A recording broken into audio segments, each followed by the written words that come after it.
Welcome to the Year of the Movie podcast, the podcast where we talk about movies from the year of the movie 2023. Is that our official tagline now? It can be. Cool. I was just spitballing. Check that off the list. Well, our movie for this week, we briefly discussed it in the last episode, that we mentioned it. Cocaine Bear. Woo! Which is one of the most movies of the year. It's been highly requested. We're finally covering it. Took us this long, but Yeah. we're finally here.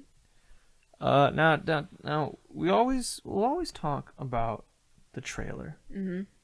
And typically, I'd say we would maybe write up a little big synopsis of that trailer, descriptions of what happened. Now we'll have a little descriptor of that trailer, but a lot of the trailer is relatively self-explanatory for Cocaine Bear. We went in depth with 65 because the movie is so wildly different from what the trailer sets you up for. Cocaine Bear, it knows what it is. It's right on the nose. Yeah. If you don't know, the synopsis for Cocaine Bear: after a 500-pound black bear consumes a significant amount of cocaine and embarks on a drug-fueled rampage, an eccentric gathering of cops, criminals, tourists, and teenagers assemble in a Georgia forest. And it is based off of a true story. Ish. In the sense that once upon a time, In 1985. a bear found cocaine and then basically immediately died. Yeah. Because that's what would happen. But that's not an exciting movie. It's a very short movie. So this movie took some creative liberties.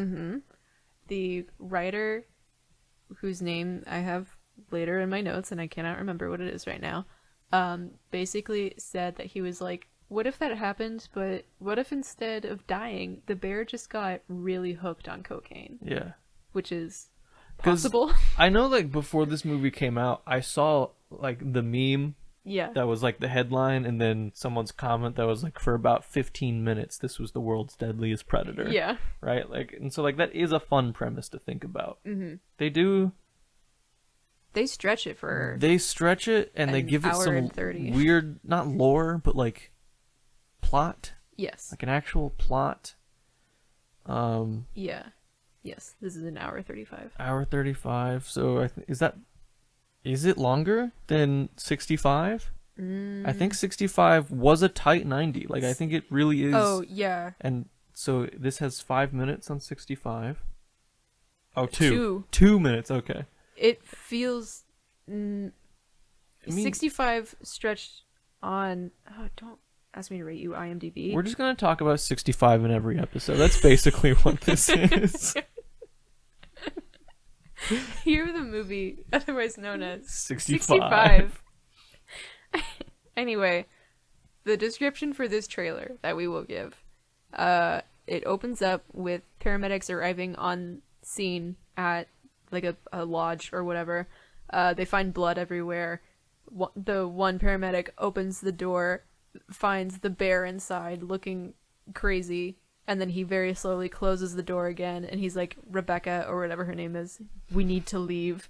And then the bear jumps through the door and attacks the guy. And it's very clear with the editing that, like, this will be a bloody movie, but it will be an extremely goofy movie as well.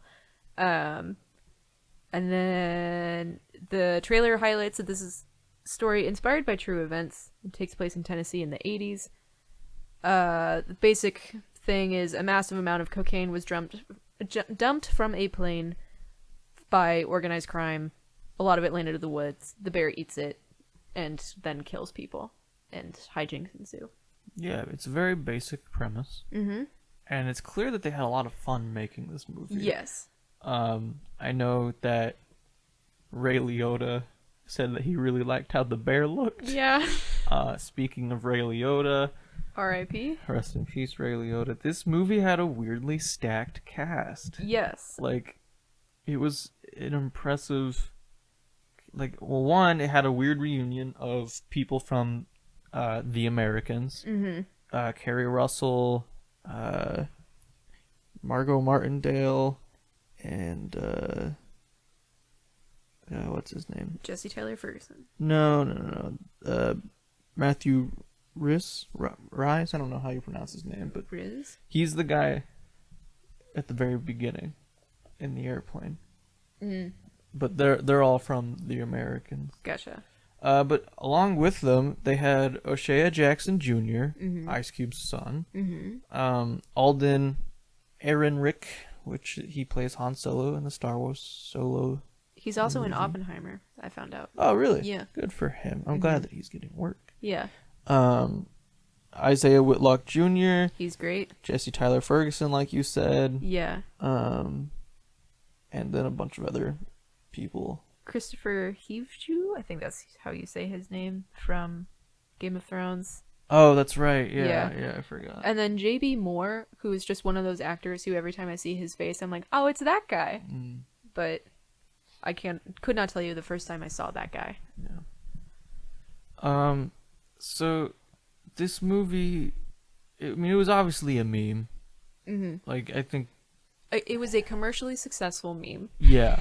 Because the bear even shows up at the Oscars. Yeah. I think that was like, we didn't talk about, because this is episode 2, but we started the podcast because this is a weird year for movies. And then I think this was one of the beginning signs that this would be a weird year for movies, was this came out in February of 2023. Yeah. And then we were watching the Oscars and the bear was there.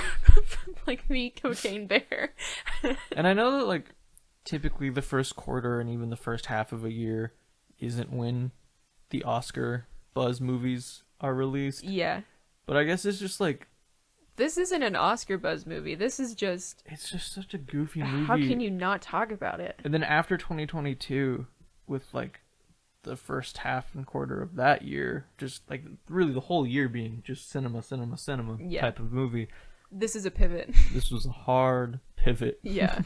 I wonder how next year will be because of all the strikes going on now.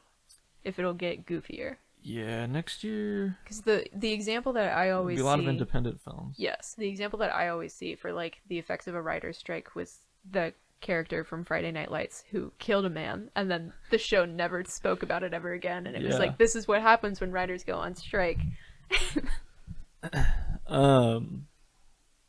So there's not really much more that we can talk about without spoiling it, I guess. I feel like there is a plot technically, but what you know about the movie is there's a bear and there are drugs and there is murder. And there are multiple arcs in the movie. Yeah. That, like, all conclude at the end with the bears. It's all wrapped up in a little bow. Yeah, it is. It's an impressive, classic story episode. Yeah. Like, of just sitcom TV of like all of the 3 arcs converging into one, and yeah. But it just... Alright, I'm gonna start spoiling. Because, like, this is... There's a cop in the movie who, when they first discover the cocaine has fallen. Okay, no, I'll back up. Okay. Beginning of the movie starts with a guy in an airplane throwing cocaine out of the airplane. And also doing cocaine while he does it. And then he tries to jump out. He hits his head on the airplane, knocks himself unconscious, and falls to his death. Mm-hmm. That alerts the cops. And this cop, he is detecting, he's copping, he's doing his job. He's copping all over the place. He's copping over there, he's copping over here, everywhere he's copping. He's copping in public. He's at the crime scene, and he's like, oh, I recognize this guy, he's part of this drug group. Mm-hmm. And then he's leaving, and he's talking to, like, another cop, and he starts asking this other cop about her dog. Mm-hmm. And then one of the lines is along the lines of, does he play fetch? and she's like, yeah. And he's like, oh, that's awesome. And like, that's it. That's what the scene is. That's the button on the scene. And you have no context for Yeah. it. And then the next scene that you get is him entering his car, and there's like a little Shih Tzu in the passenger seat. Yeah. But there is no context that he has a dog already, and that he's like he wants his dog to play fetch. It's just like he really likes knowing about dogs. He just asks, that fetch. You find out, like, it's sprinkled throughout the course of the movie that you find out that he got this dog yesterday, and then he was supposed to get like a German Shepherd or something like that, and then he ended up with this teeny tiny little toy dog, and he's like, he becomes more attached to her the less time he spends with the dog, because he has his coworker watch it while he goes to Georgia to get the drugs and everything, and then by the end of the movie he's like, she's okay, or or does he doesn't die, right? Or maybe he dies. He dies. Basically, everyone dies. Not everyone. A lot of people die. He's unfortunately one of them, because honestly, right. I do love the line of, did he play fetch? Yeah. That's awesome. There's a lot of scenes in the movie where it feels like, not quite sketches, but like short, it is very episodic together, of like, almost like I Think You Should Leave or something, where those sketches just end. It's very much like you're watching the movie, like we're watching the movie, and I was just, what is the script? Yeah. Because it's like cohesive in that you can understand it. It's cohesive in the sense that everyone is really invested in this bear. Yeah. So, like, there's several storylines here. So there's Carrie Russell. Carrie Russell is a mom, and her daughter and daughter's friend skipped school and ran off into the woods because they wanted to go see this waterfall, or her daughter really wanted to see this waterfall, and she was upset that her mom is a working nurse and also spending time with her maybe to be soon new stepdad. And so she was like, I'll go to the falls by myself with Henry. And they skip school together, and then they find drugs. They eat a spoonful of cocaine. They eat cocaine, which is so weird. It's like Henry is trying to impress her in that thing that you do when you were a kid and maybe an adult, when you're like, yeah, I totally know all about that. I've done that before. And he's like, yeah, I've done cocaine before.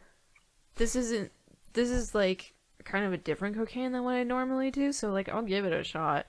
And then it's like he acts in it very well. It's just he was good in it. It's always wild to me when I see children doing something that I'm like, I wouldn't do that. Yeah. So that's one story, and then eventually Carrie goes looking for them. She finds out like almost immediately that her daughter skipped school. Yeah. And then, which is pretty realistic. Yeah, and then she figures out that she went to the falls, and then she's trying to chase after them, and she runs into other characters through the movie who are looking for the bear / drugs. And then the other like big story follows O'Shea Jackson Jr. and Alden, who play David and Eddie, and they work for Ray Liotta. Work for Ray Liotta, and they're trying to find the drugs because that's money that they have lost, basically. David is a drug dealer who currently works for Ray Liotta. His character's name is Sid. And then Eddie is Sid's son, who was in the family drug business, but his wife died, and he's like, I'm out, and he's grieving a lot. And there's a weird scene at a bar where they're eating pasta or something. He's just eating crying pasta. into his pasta. It's funny. It's just like what's happening. So those are sort of like the two big things, and then there's like a park ranger. They're the side characters because, spoilers, they don't live long enough to have full arcs, but Margot Martindale is, one description that I saw of talking about characters in the movie was like, the Randy Ranger. She is very into Jesse Tyler Ferguson, who I did not recognize at first. You put long hair on that man and he looks different. Yeah. And so then, so Carrie Russell is trying to find the daughter, because the daughter was essentially kidnapped by Cocaine Bear. Yeah. the drug people are trying to find the drugs, and the cop is trying to find the drugs. Mm-hmm. And there's just a lot of death. And I will say that it's funny death, which, like, you know, some people don't like that death can be funny, but it's like, it's campy. Mm-hmm. It's just very over the top violence. It is, in my mind, if it had leaned more into the horror aspect of it, then it would be about the same as, like, Cabin in the Woods. Or Tucker and Dale versus Evil or something like that, where it's like, people will die and it will be grisly, and you will see Grizzly? You will see the bear do cocaine off of Jesse Tyler Ferguson's dismembered leg. Yep. But the bear snorts it. Yeah. The bear knows to snort the cocaine. Yeah. And there's just so much. Mm-hmm. It's a movie that we did not see in theaters. No. We figured we could wait, and I think that was the right decision. Yeah. It was fun to watch. It was fun to see streaming. Yeah. I think this movie, one of the things I have written about it is this movie knows exactly what it is. It is, I know we keep talking about 65, but how could you not? But 65 tried so hard and failed pretty miserably. Cocaine Bear knows it's a B movie. Yeah. And I found different quotes from articles that were reviewing the movie and talking about its success. And there's a Collider article where they say Universal president of domestic distribution Jim Orr said, "It's an outrageous comedy that absolutely delivers on its premise. People were ready to see something over the top." He compared it in that article to that movie Megan, where, like, there are movies with really weird premises this year and audiences are cool with that now. And then in a review from the Roger Ebert website, Cocaine Bear knows exactly what it is and what it needs to do. It's about a bear on cocaine. Comparisons to the 2006 disaster extravaganza Snakes on a Plane are inevitable, with its high concept, wild animal premise, as well as the giddy hype that preceded it. Both movies do precisely what their titles suggest, with a minimal desire to be more substantial or meaningful. The few times Cocaine Bear injects even a meager amount of sentimentality, the pacing starts to lag. This is not why we are here. We are here to see a bear snort a bunch of cocaine, then go on a murderous rampage in the forest. Yeah. Yeah, you see a movie called Cocaine Bear and you're like... It succeeded. Yeah. You know, it was a well-made movie. Yeah. Called Cocaine Bear. Mm-hmm. What was that weird billboard in it? It had like it had a billboard that had some sort of glory hole? Is that a thing?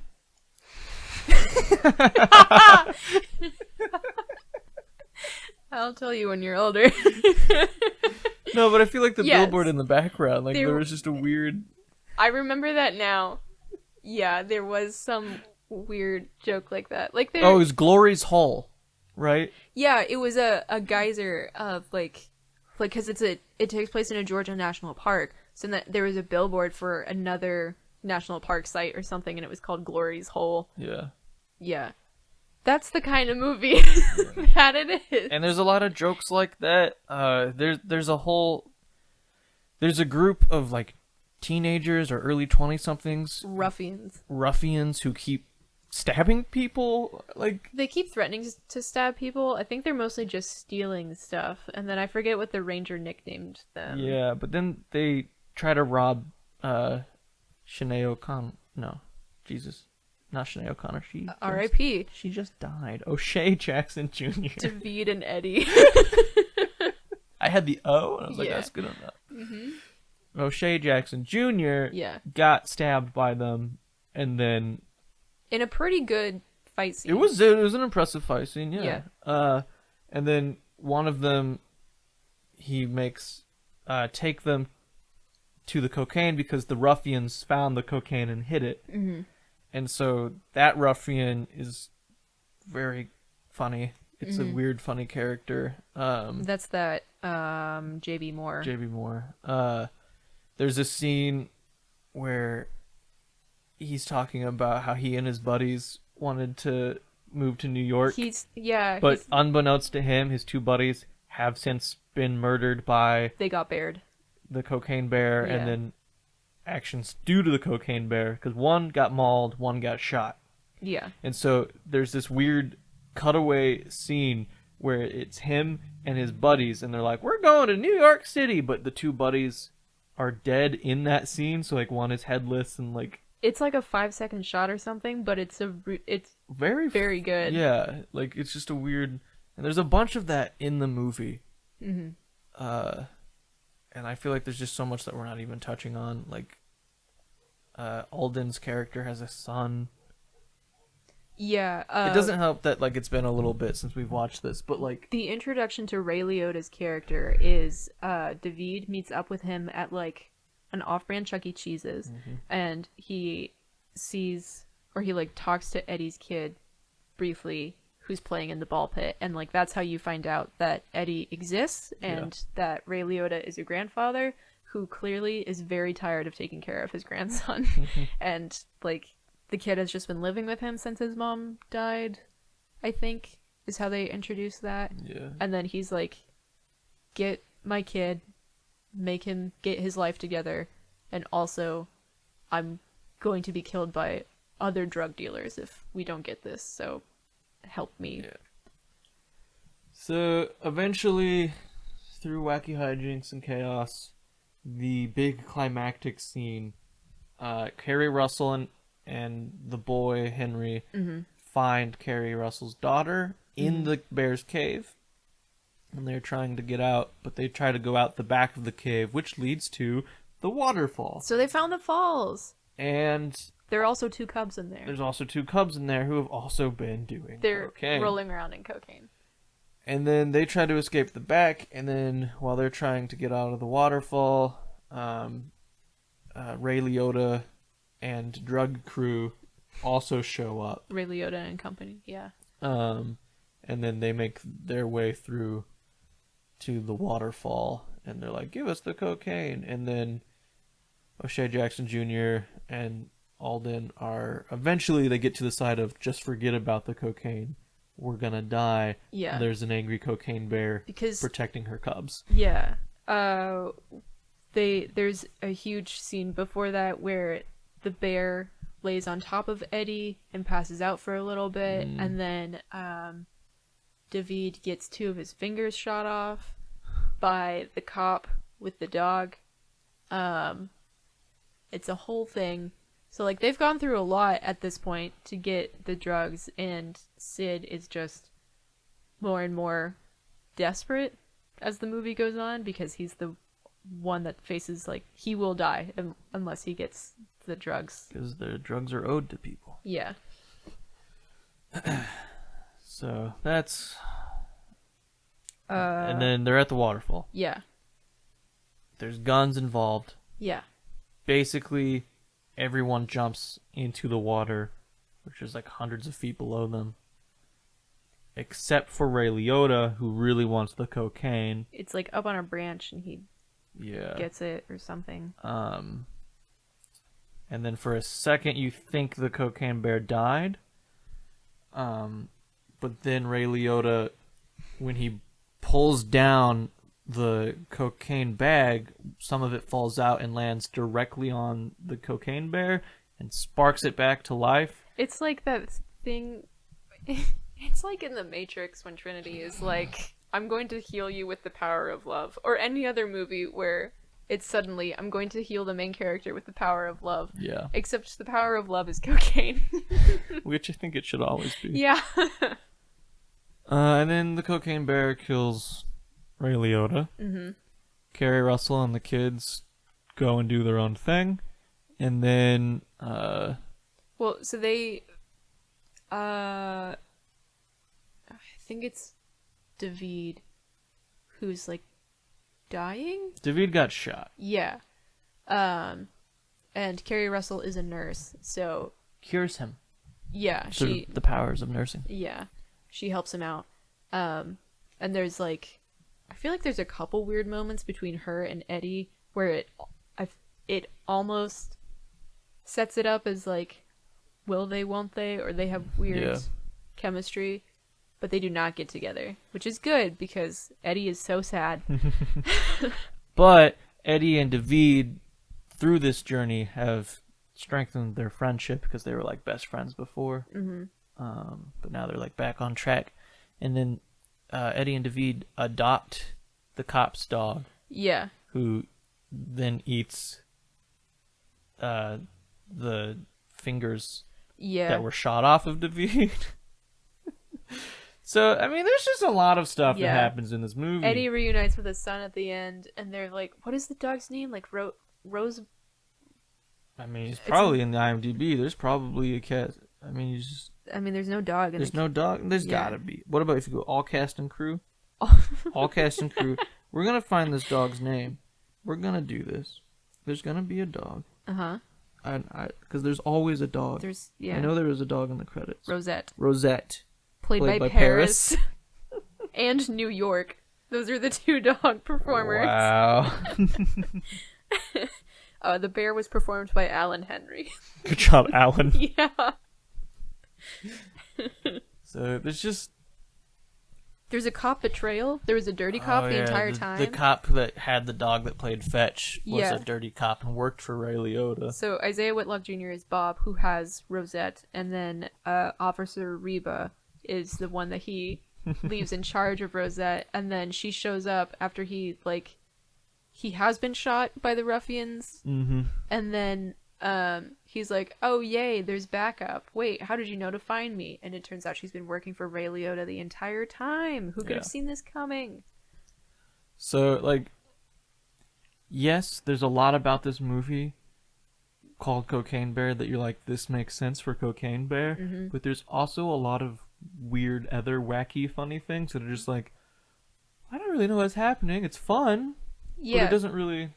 There are some... But I think it's good, because I think if they had just been like, here's a straight-up horror film called Cocaine Bear... Yeah, it wouldn't have been It would not have been a fun movie. There's some genuinely, like, surprising, funny, and well-written moments in it. Like the fetch thing, where it's like, you know what you're getting into, but also I think it's slightly better than what I expected going in, at least.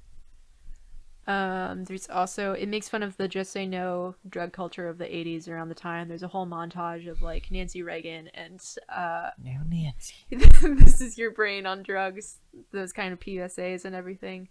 So I think it's a pretty self-aware movie of like, this was a huge part of mainstream 80s culture, but also underneath that, so many drugs everywhere all the time. Yeah. And as we all know, because we said, and also you probably just know, Ray Liotta passed away shortly after finishing this film. Yeah. It's not the last Ray Liotta film to be released. No, but this is Ray Liotta's final completed film role before his death. He died May 26, 2022, and he apparently passed away the week after he came into the studio to re-record some lines for post-production. Where he then said, I really like the look of the bear. Which is good. That is good. It feels very much like He's going out on a high note. A comment that like a grandparent would make about one of our films. That's a good bear. I really like the look of that. Yeah, that's... It is a pretty good bear. Yeah, it's definitely it's impressive. It's anthropomorphized. Yeah, but not Lion King. Not in a Disney way. Yeah, it's just like the bear's eyebrows move. That's the kind of level that it's at. It looks happy when it's on coat. Yeah, and it looks angry when it's not on coat. Yeah. Was this movie successful? Yes. So it was released in theaters February 24th, 2023. I believe it came onto streaming in March. It was pretty soon, I felt like. March or April. Yeah. So its budget was estimated between 30 to 35 million. That's what I found. Okay. Box office worldwide is 89,301,105. Domestic was 64 million, and international was 24 million. And then the opening weekend, it got 23 million, or just over that. Yeah. So pretty good financially. So it cost a third of what, 65? Yeah. Also, we talked about Megan earlier and other like financially successful movies like that this year. Of like, it definitely made back its budget. Megan made back. I did not realize the margin of like how successful it was. Yeah, Megan was huge. Yeah. I forget the exact numbers, but it was shockingly high. Ratings, not super surprising. 54 on Metacritic, 66% Rotten Tomatoes with a 71% audience rating. But again, from that Roger Ebert article that I found, there is a quote that says, "There will be before Cocaine Bear and after Cocaine Bear. This is how we will mark time now as a society. That's how transformative this motion picture is."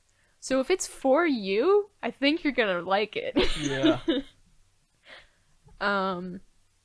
Like we said, real life events are way less dramatic. Bear ate cocaine that was dropped from an airplane, but then almost immediately died. The rest comes from the writer Jimmy Warden. And then we can talk about this movie was directed by Elizabeth Banks. It was an Elizabeth Banks film. She worried that it would be a career ender, but she apparently read the script. She first read it during at the very beginning of the pandemic, and there were a bunch of wildfires going on at the time. So she was like, this movie feels as chaotic as I feel in this moment. So she said yes to it. It also, from a Pop Sugar article, says the Charlie's Angels and Pitch Perfect 2 director says she was drawn to the story because she wanted to push herself as a director. In early February, Banks told Variety she was afraid the movie could be a career ender, but the risk seems to have made her want to pursue it more. "I don't think we grow if we don't reach for things that make us a little uncomfortable or that scare us a little bit," she said. "Don't do something you're comfortable with. I mean, you can, but you're not going to grow as a person." I think it's interesting that Cocaine Bear scared her, but I kind of get it. I mean, yeah, you hear Cocaine Bear. Like, when it was announced, everyone was like, okay. Cocaine Bear sounds like a working title for a movie. Yeah.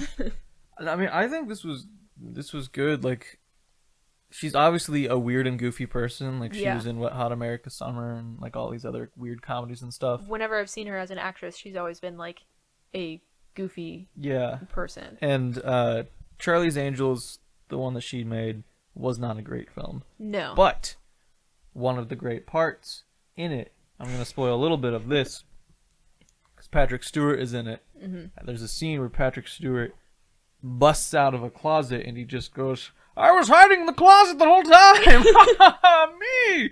And that was very funny. If you can make Patrick Stewart say that, that's great. And so, like, I think, like, those weird kind of goofy moments is where she really, like, finds her stride as a director. Yeah. I haven't seen the Pitch Perfect movies, but I've seen Pitch Perfect 2. I don't fully remember the plot of it or anything. I know she was in Pitch Perfect 1 as, like, they have the commentators that are there during the a cappella competitions, and she's one of the commentators along with that guy who I believe was in Best in Show. One of the commentators in Best in Show? I think so. I don't know. She's in that. So this changes slightly with Greta Gerwig and Barbie that came out this week. But Elizabeth Banks is, I believe, still top 10 for highest grossing films directed by a woman because of Pitch Perfect 2, which is somewhere a little over 287 million worldwide. I doubt it really changed that much. Yeah. But that Pitch Perfect 2 outperformed the first Pitch Perfect movie in just 5 days after it was released, which That's impressive. Yeah. I had no idea. Yeah. I don't think the second one is better than the first one. People were just so hyped because they liked the first one. I think it was around, I think they really liked the first one, and I think it was also around the right age of sequels. Like, now people are kind of annoyed by them, but there was a period briefly when people were like, yeah, let's keep this going. So, our rating for this Cocaine Bear film. We'll go over our rating system again. Yeah. We have a 4 out of 4 stars system. It's a 5-tier out of 4 system. Don't think about it too hard. 0 out of 4 means, oh no. Yeah. It's terrible, bad, God, bad movie. Yeah. 1 is, it was a movie. It was made. For example, 65 Yeah. is a 1 out of 4. Yeah. That was a movie. 2 is an enjoyable movie. Like, maybe it's not like a super great movie, but it's enjoyable. It's fun for the whole family, maybe. 3 is an enjoyable and more technically good. and a 4 is just great. It's a fantastic movie. It's super well made. You know, it's like... Maybe it can get an Oscar. Yeah. Yeah. So, my ranking for Cocaine Bear is 2 out of 4, because it was an enjoyable, fun movie, but it wasn't like a, great movie. Yeah. I also gave it a 2 out of 4. I feel like most of our ratings are the same for a lot of the movies that we've seen. Yeah, there will be some different ones. Yeah. And eventually we'll also have guests, so we can get that. Spoilers. Should we also do, like, average the scores? So that, like, Oh, yeah. just, like, we as a whole give it, I mean, so As obviously... a society. 65 is 1 and this is 2. Yeah. But it's something to think about. Yeah. We will also sometimes talk about, because we watch a decent amount of movies, so just other movies that we have seen in the year 2023 that didn't necessarily come out this year. I have not watched this movie recently, but when I was looking stuff up, I did want to mention that Alvin and the Chipmunks 2, The Squeakle, is unfortunately it's kind of high up on the list of highest grossing movies directed by a woman at $443 million. Wild. Yeah. That is not our other movie, though. That's not our other movie of 2023, because we haven't watched it this year. I know, but I just want to get that out into the ether.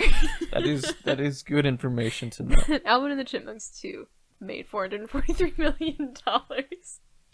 I think the movie that I want to say that we watched together that isn't a 2023 movie, it's a 2016 movie, I believe. Skip Trace. Starring Johnny Knoxville and Jackie Chan. It's a classic one of those movies where it's like a government official is paired up with just like some dude. Yeah. And they have to go and solve something. I mean, Jackie Chan is in tons of those, obviously. Yeah. Aren't they both some dude? No, Jackie Chan was a cop. Oh, that's right. He was the cop. And he then somehow finds his way to working with Johnny Knoxville and solving a crime. Yeah. And it's not a great movie. No. I would say it's a bad movie. I would agree. I really like watching it because it's so silly and goofy. And I also I enjoy Jackie Chan movies. It doesn't mean I endorse Jackie Chan. I just like those movies. I think Skip Trace, which I'm still confused why it was called that. So they're finding a trace, but they skip over it. But they skip over it. Yeah. So thank you for explaining. Skip Trace. Yeah. I feel like Skip Trace is a good like dentist office movie where it's on and you will see the scenes that are going on and somewhat pay attention to it, and then they call your name and you don't find out what happens to the rest of the movie and you're fine. Yeah, that's fair. What's that song? There's a song that's in it and they make this tribe sing it. Oh. Yeah. Is it a Katy Perry song? Rolling in the Deep? Was that what it was? Or because that's an Adele song. Oh, maybe it's Adele. I think it's probably Adele. You are humming "Rolling in the Deep." Then it's Adele. Yeah, they're all the same to me. Women.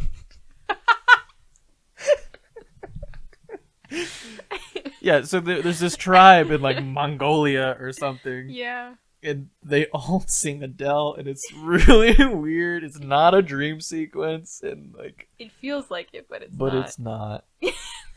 But it is just a really good movie.